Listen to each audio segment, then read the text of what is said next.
Hello, humans. How are you out there? This is Cuckoo, another human. Human to human, interacting, sharing moments. This is wonderful. I want to show you something today. I'm pretty hyped, to be honest, and I'm going to show you this here. This is the KORG Berlin Phase8. It's a really special instrument because even though I will explain how it works, maybe for you it'll work in a totally different way. It's an exploration platform. You can explore and create sounds that are not your typical electronic sounds, because the sounds are created mostly in the acoustic domain. This sound is meant to be touched and interacted with. So you can explore and change and mess up the sound and loosening the screws and go bonkers and see where it leads you. And not even KORG can predict the way you will use it, because they can only control the electronic parts.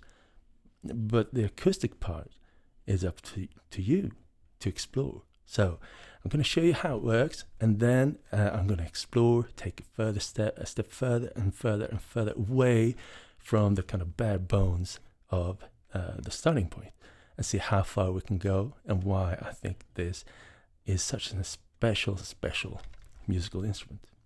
I salute KORG Berlin for taking some extra guts to explore this territory and creating something really special. All right, without further ado, let's show how it works. All right, so here it is, the Phase8. It is tricky to make a tutorial on this, because I feel like they've done this. It's an acoustic synthesizer where I'd say like 95% of the idea takes place in the acoustic and physical domain. And there's no way that the creators of this instrument can control what happens in the physical domain. They created all the electronics and everything, and they can control and predict what's going on inside of it, in the electronic domain and the digital domain. But in the acoustic domain, people can do what they want. This is an experimental platform, and that's what's making it a little bit difficult to tell you what it is. I can tell you what it is to me, but I cannot tell you what it is to you. You will have to figure out that for yourself. So let's go ahead and show you how it works. And with that out of the way, I'm going to go into the exploratory mode. I'm going to explore, experiment, and head out into this uncharted territory of the 95% that is making this special. All right, so acoustic synthesis, what is it?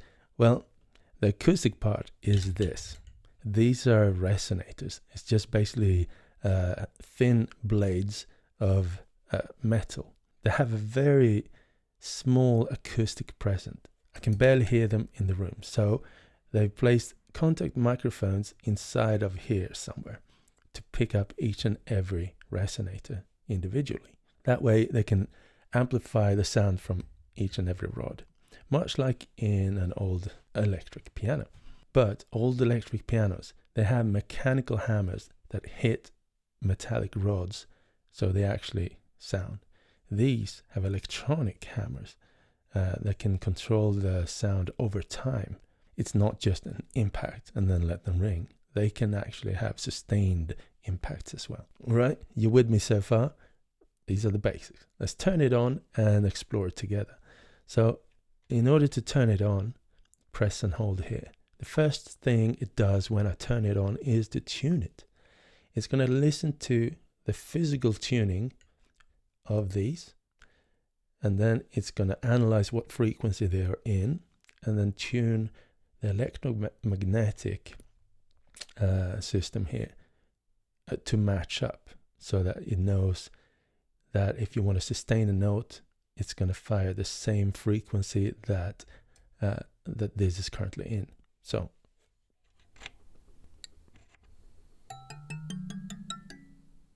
maybe you couldn't hear that, but I could hear them playing them one by one, and now tuning is complete. All right, let's press it.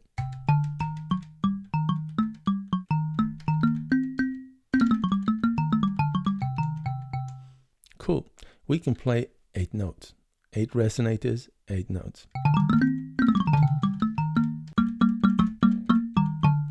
Yeah, I made the scale before starting to record this video. When you buy this, it's coming with all the 12 tones of a regular scale.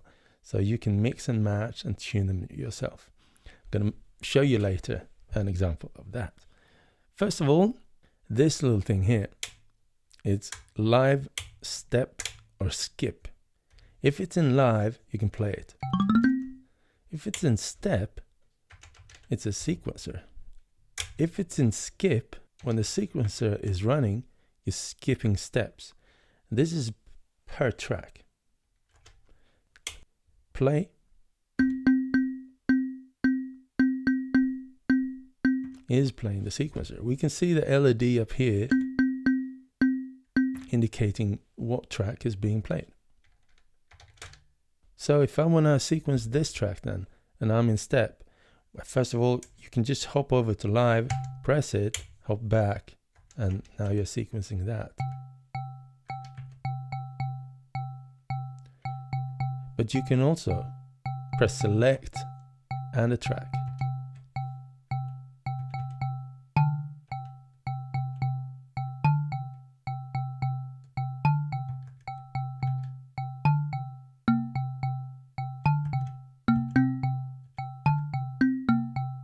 We made a little sequence. So these then, what are these? Well, I'm going to head over to live and play them. These are velocity. And you can hear you're kind of passing a level where it starts to overdrive. Around there. Yeah? This is the envelope. Short, long, and you're passing 12 o'clock here. It's going to head over into sustained. So right now it's on the left side. It's not sustained. But as I'm passing 12 o'clock, it becomes sustained. And the further you go, the smoother the attack and release. And it's really difficult for me to know if the overdrive that we're clearly hearing is in the microphone domain, in the mixer domain, or if it's actually the rod that sounds like that when the magnetic force is stronger. I don't know. But I'm going to treat it as an overdrive. And I think it sounds kind of cool. So now this one is overdrive and long. How about this one? Short and silent. Too much.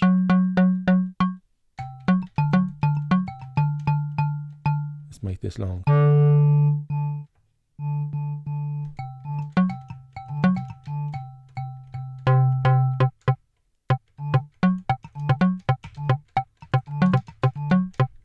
So right now, everything is controlled electronically. Let's make a live recording. Right now we have this that we recorded before. If you want to clear it, hold clear and just press the tracks that you want to clear. You can do this to clear all of them. You could also do clear and do this. Now you're clearing slot B and slot A completely. So in order to record something in time, I need some form of metronome. So I'm going to make a metronome. I'm going to select this track here, go to step, punch these in. That's going to be my metronome, but I'm going to turn it down and then make it very short.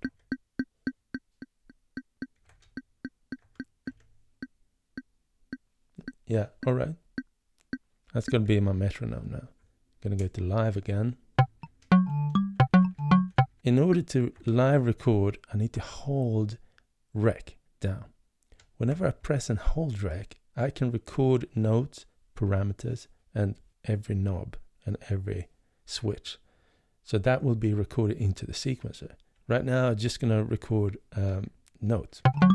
So first of all, press play, rehearse. 2, 3, 4. Okay, so I'm going to keep this pressed with my pinky. 3 and...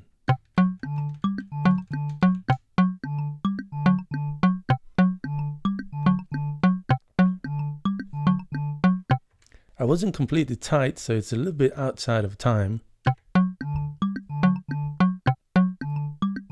If we want to, we can quantize the tracks. If I quantize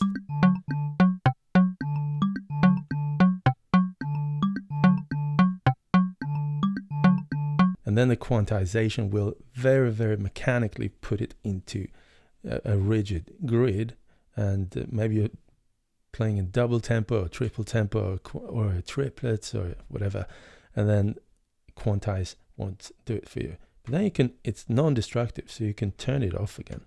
While this is playing, let's explore mod type and depth and rate.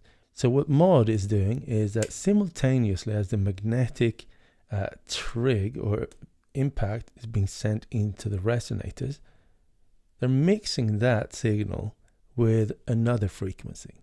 So let's try it. Let's take mod type to the left. This is a tremolo.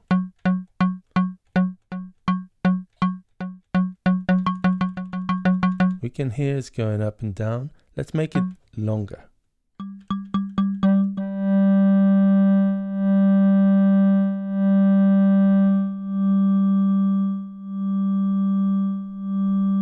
And increase the rate.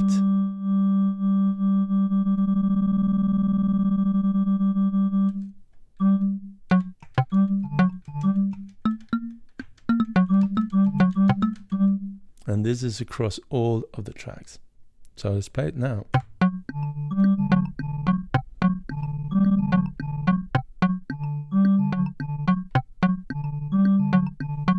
All right, let's try the next one.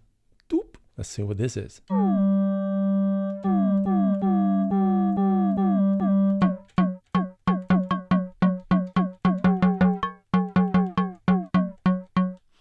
The next one, the middle one, is a much faster. It's like an oscillator being sent into it at the same time.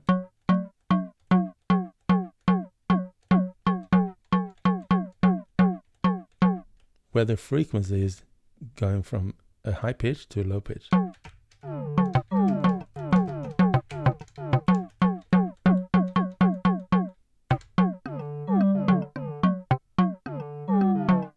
Yeah. So that's fun. The third one is a continuous oscillator being sent through the electromagnet.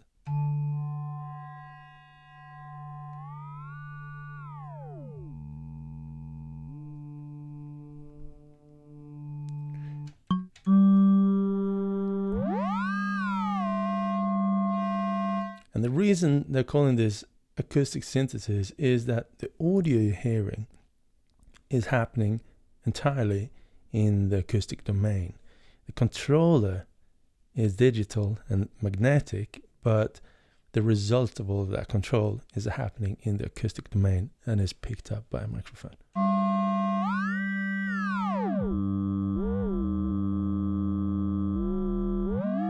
So let's play it now.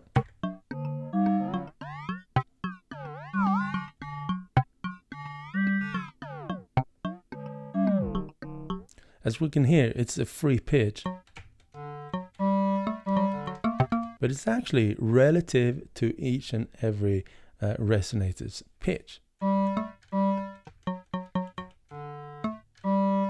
if we want to quantize the pitch to something that is of a multiple of the actual pitch of each resonator, we can hold quantize while changing the rate.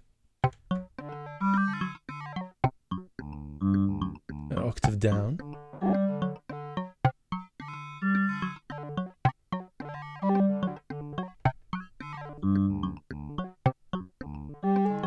And all of these changes that I'm making is something that I could potentially record. Let's try and do that. I'm going to press play, hold rec, and do this.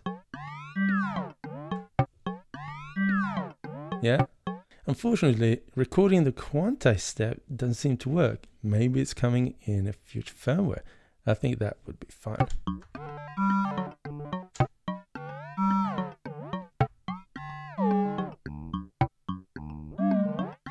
As soon as we change a parameter, it is then the automation of that parameter is deleted. All right, so what about this? This is called the air. And if you slide it up, all the contact microphones are just being opened. So now we can hear what it actually sounds like. I'm going to touch it.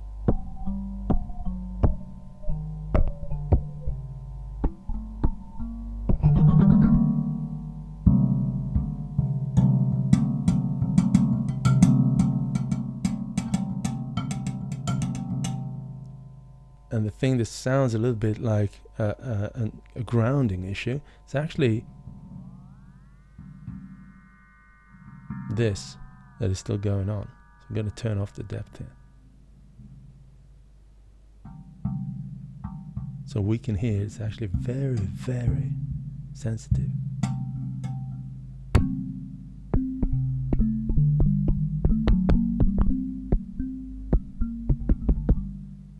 And it's even so sensitive, so just bringing your hand close to it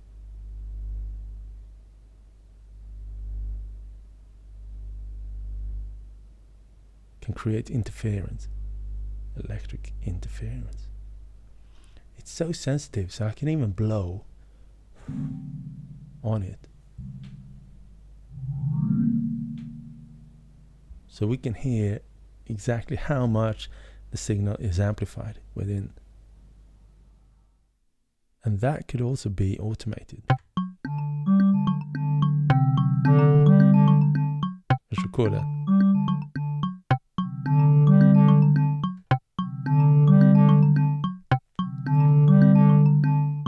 Yeah, these can be automated as well. Okay, let's do that.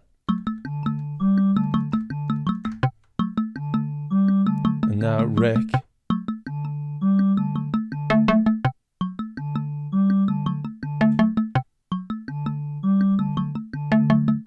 Okay. Now I'm going to just save this. I'm going to hold load and select at the same time. And then I can select the slot where to save it. I'm going to save it in slot 1. There we go. Now it's saved. Every slot that you save has A and B. Right now I don't think there's anything at B. No, it's empty. So you can make 2 alternating patterns that you very quickly shift between. So I think basically this is the majority of how the sequencer works. Yeah, there's one more here. Shift. Shift is a little weird. It's creating an echo note on all of the tracks.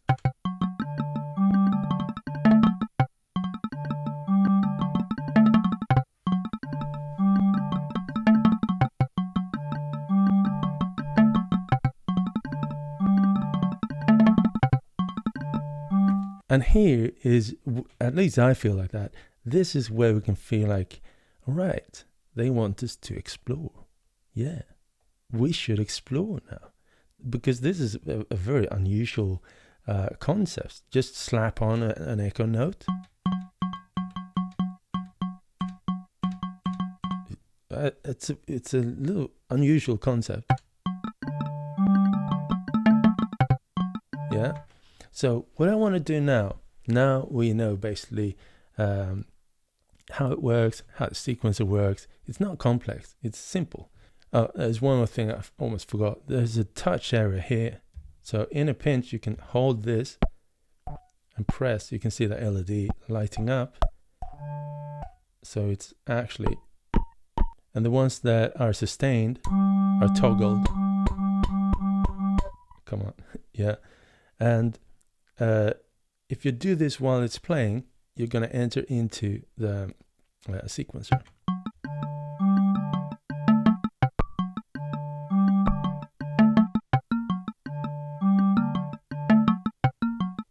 But as we can hear, it didn't sound like when I touched it. Just recording the trig, not the audio. So this doesn't sound like this. Yeah, it's totally different. So with all of this being said, this is basically how it works. Now, let's go ahead and explore. Because now we've covered this 5%, how it works. Now, we're going to explore the 95% of how to kind of get outside of this sound and make it sound in various other ways. In order to explore, I'm going to introduce a couple of things. One, some stuff. There's some rocks, some sticks, some springs, some bits and pieces, and some screws. Yeah, in fact, let's take a screw. I'm going to place this screw here. All right. What do you think that makes with the sound? I'm going to take it off now. It lowered the pitch. Let's change the envelope. Let's bring it down a bit more. Let's see. Wow. Yeah. How about making a sustained note here?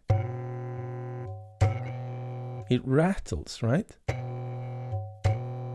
How about changing it while it rattles?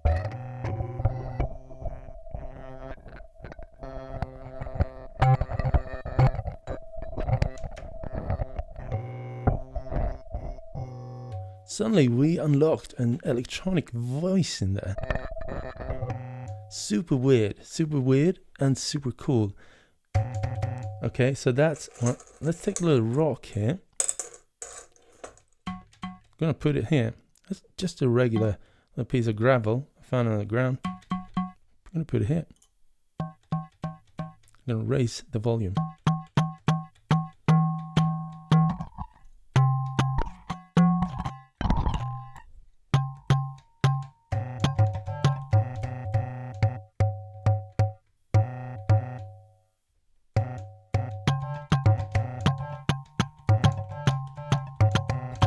Okay, sick. I'm gonna take one of these, a stick, put it here.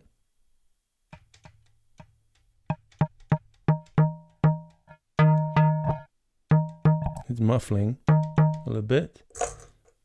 Let's take a spring where I fit it. This one, put it in here. See if I can screw it in place. Yeah, okay.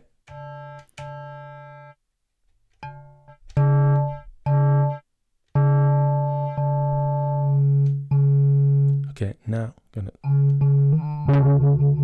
Wow. Whoa. Whoa. Did you hear the overtone there? Just coming in.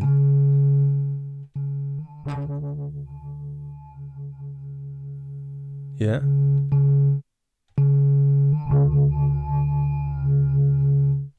All right. Yeah, that is something.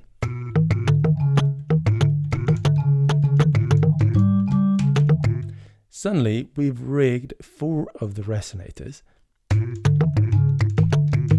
It sounds kind of meaty and fleshy and bonkers.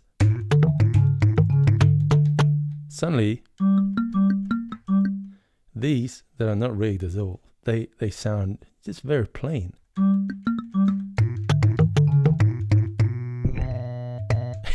The sound, the voice there. So now let's play the sequencer.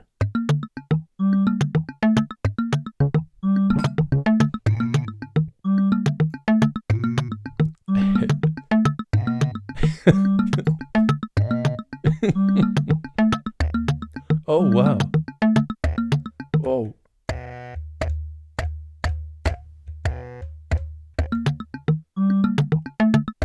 That became a really nasty kick drum. Let's take another rock. This one.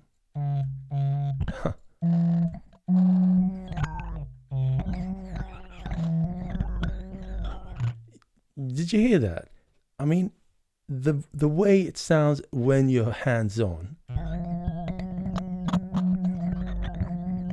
It's kind of difficult to eliminate the close mic feel.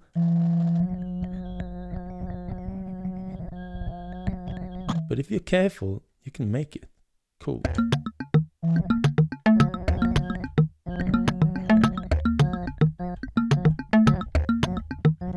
Okay.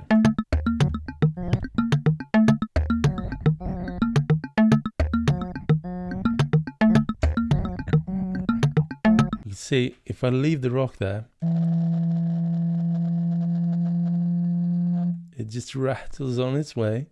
In this case, my finger interaction was what I got a kick out of. So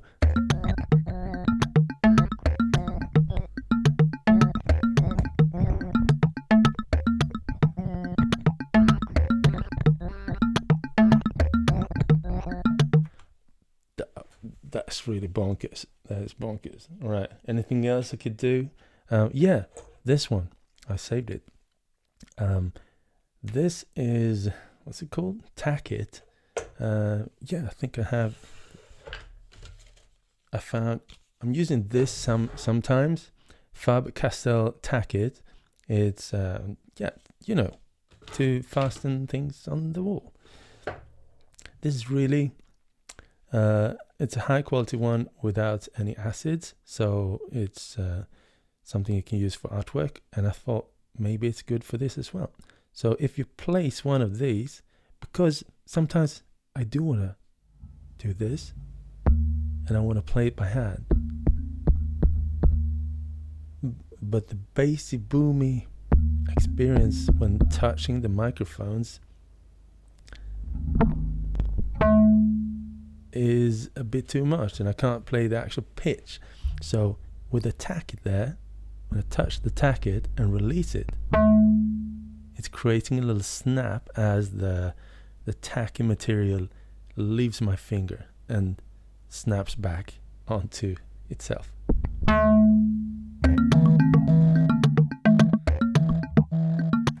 But this needs to be open. Either this needs to be open, and I can have remarkably precise control, or the gate needs to be open, the envelope. If this is open, or I keep my finger there to mute it and release it afterwards. Yeah. Now, that is exploring, opening many doors to just finding happy accident and exploring sound in a very intuitive way. Just put stuff on there, see what happens. Now, the next level of exploring is to mess it up even more. So I'm going to introduce the next step here. So it comes with a little tool, and it's very simple. Here it is. There you go. And I'm going to loosen one of these.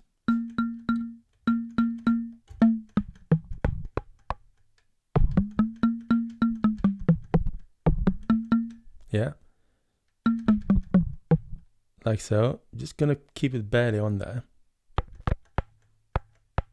Now, this is loose, so it's not resonating. It needs to be like tight in order to resonate. Now, it's loose, just lying there flat. I can move it around. So, what does that mean to the sound?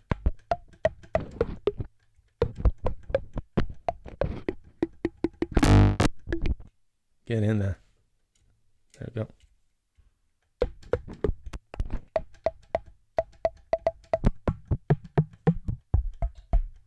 Oh, we unlocked bass. Wow, that's a snappy bass.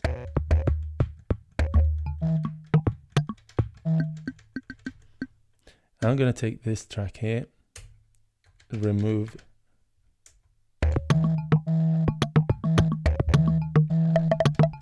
Well, how about actually removing this whole thing and replacing it with the longer one? Because the shorter one are a little bit difficult to handle with your fingers because they're so short.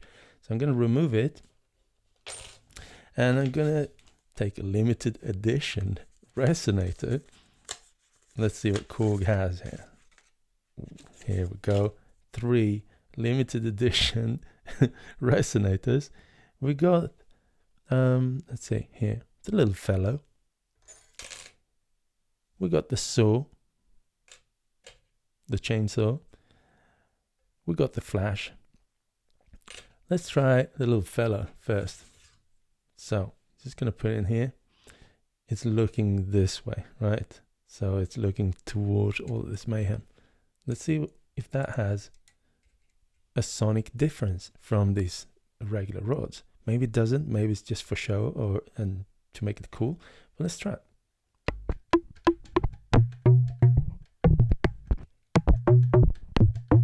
First of all, we can see that it's longer. It's a longer shape. So maybe the center of the electromagnetic center there, the middle, should be placed a little lower. So I'm going to move that too. Let's do it. I'm going to open this, slide it back to around here maybe.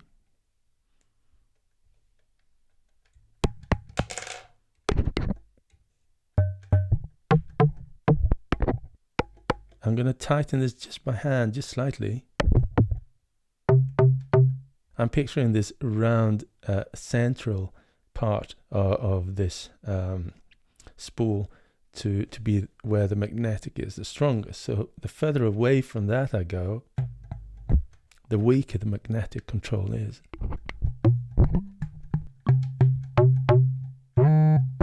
Okay, so let's sustain it.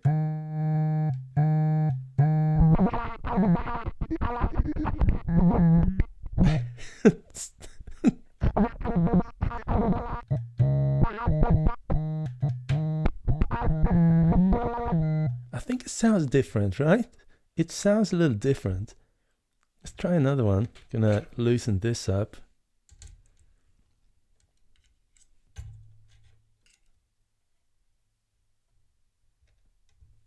There we go. I'm gonna sustain it over 12 o'clock.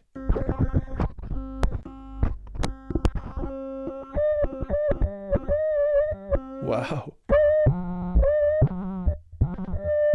These are weird sounds.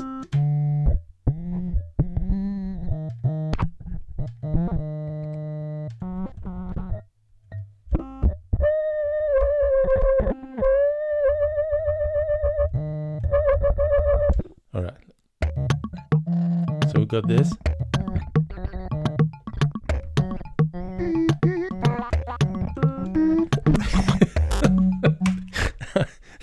Oh, I break. I broke.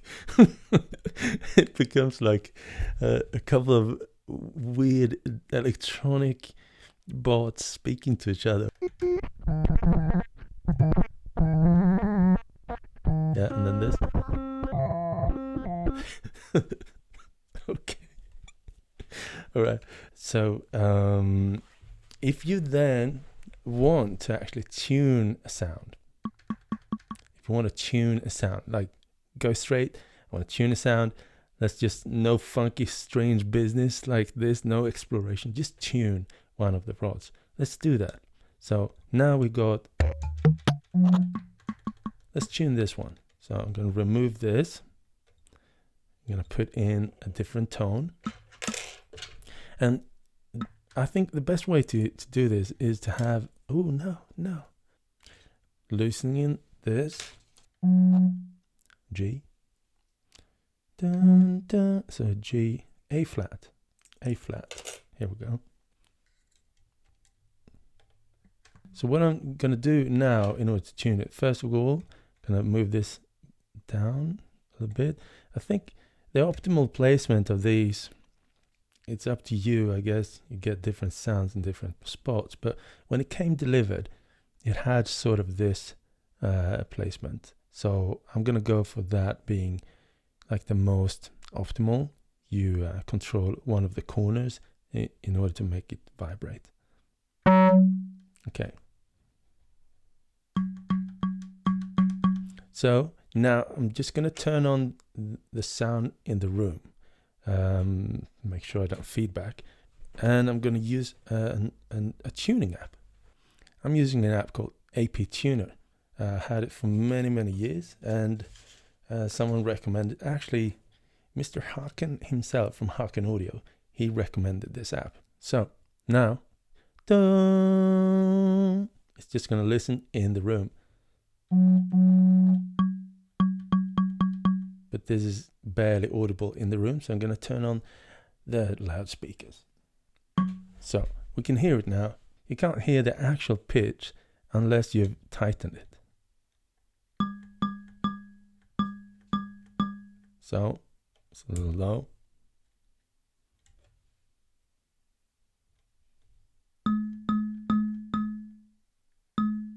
It's a little high.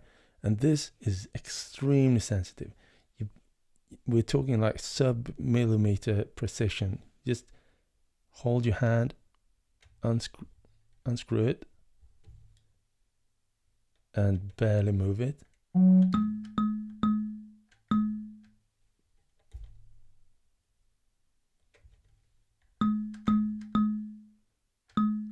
So I'm gonna make it longer to make it lower.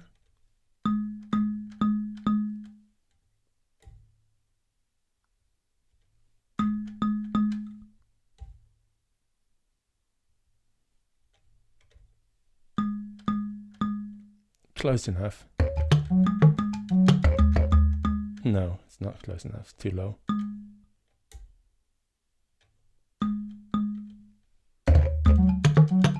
Yeah. So that's the way I tune it. I don't have any specific tools, and it's just being very careful. The way I think of it is to keep my finger on it and just barely rolling it in order to kind of push it around and then tighten it. Open it slightly, roll your finger just slightly, and then tighten. Eventually you hit the sweet spot. Yeah, I love this stuff. All right, next, if we're going to go even further with sound design and exploring, I think the raw sound that comes out of it, it sounds like this. It sounds good. It's rich, but it sounds kind of unmixed.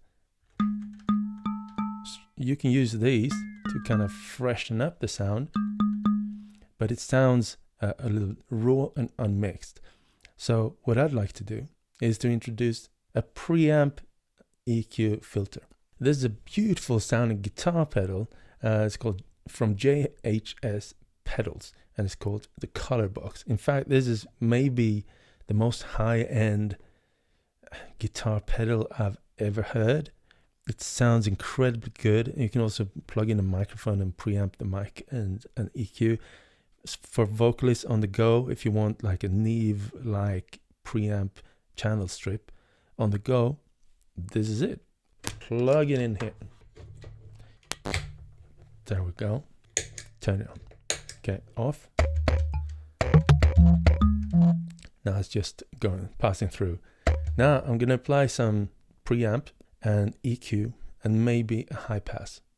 Let's see. First, we're going to set the gain stage to color it through the preamp.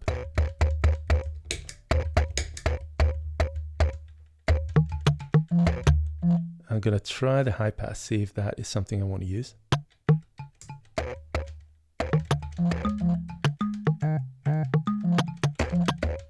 Maybe it's taking too much bass out of it.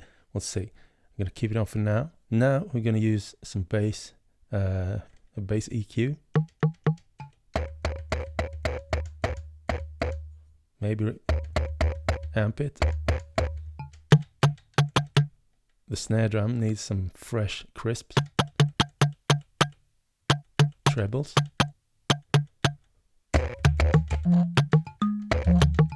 maybe some mids as well. And then drive it a little harder.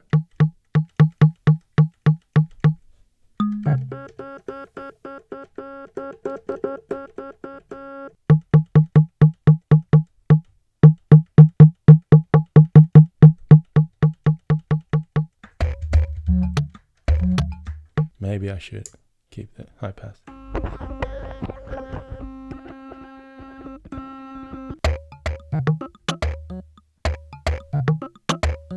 Yeah, so there's a little taste we can do with Phase8. Explore, discover, and don't be scared. Just explore and do silly things, and then suddenly you encounter little surprises, and then that will become food for, I don't know, sample packs, or for more experimental performances.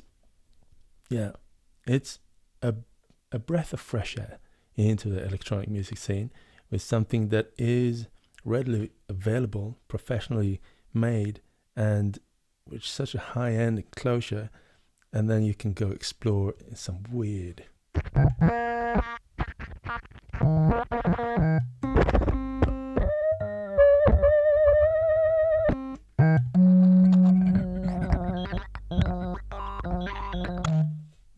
stuff like this. I welcome this with my whole heart, and it's making me very, very joyful when it comes to exploring new sounds and making that into music. Yeah, so there you go. This is Cuckoo, and if you enjoy this, please consider throwing in some donation over at my Patreon. Thank you so much, all my patrons. Without you, this wouldn't be possible. I wouldn't be making all these videos because I couldn't probably afford having this as my job. So thank you so much. All of you support me for all the stuff that I'm doing on Patreon.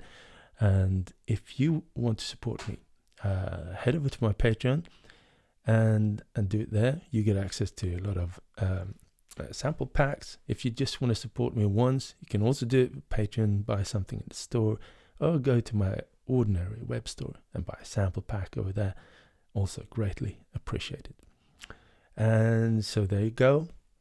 Thank you, KORG Berlin, for your relentless pursuit in exploring sound in a way that not many others in the electronic scene is approaching. So I feel like this is very special. It's not every day something like this comes around, so it deserves a good spotlight, I think. So thank you, KORG Berlin, and all the cool work you're doing. Hope you're making more of this in the future. Right, that's it for today. Take care, everyone, and happy making music.